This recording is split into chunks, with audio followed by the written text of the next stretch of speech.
Hello everyone, xin chào tất cả các bạn. Hôm nay cô Trang lại tiếp tục giúp các bạn ôn tập bài về nhà nhé. Hôm vừa rồi chúng ta đã được học thêm 6 từ vựng liên quan đến chủ đề về zoo animals. Chúng mình cùng nhìn vào màn hình, ôn tập nghe và nhắc lại cho cô nhé. Everyone look at screen. Listen and repeat after me.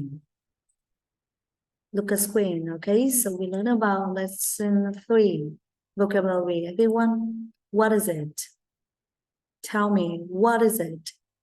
It's a bear. Everyone say bear. Bear. One more time. Bear. Good job. Next one. What is it? It's a giraffe. Chúng mình chú ý cái phần này sao nhé. Giraffe. Giraffe.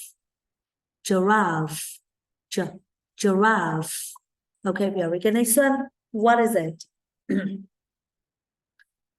It's a rhino. One more time. Rhino. Rhino. Yeah, very good. Next one. Rhino. And what is it?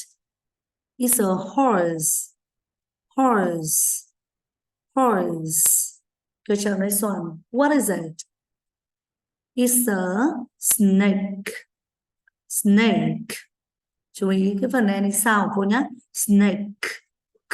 Snake. Okay, very good. Next one. Parrot. It's a parrot. Parrot.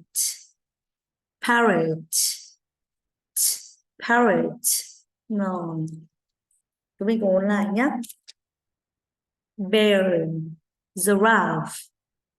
Horse. Rhino. Snake. Parrot. Parrot. Rồi cùng ôn lại với cô tất cả từ vựng chủ đề vừa rồi. Panda. Elephant. Fish. Tiger. Monkey. Octopus. Lion. Zebra. Camel. Kangaroo. Hippo. Gorilla. Bear. Giraffe. Rhino. Horse. Snake. Parrot. Và với phần cấu trúc thì các bạn học thêm một mẫu câu nữa, đó là khi cô giáo muốn hỏi xem là các bạn thích con động vật gì, hoặc các bạn muốn hỏi ai đó là người ta thích động vật gì, đúng không? Chúng ta sẽ đặt câu hỏi là gì nhỉ? What animals do you like? What animals do you like? Và để trả lời câu này chúng ta sẽ trả lời I like, cộng thêm cái tên con động vật mà mình yêu thích, và nhớ phải thêm s sau tên con động vật đó. Ví dụ nhé, what animals do you like?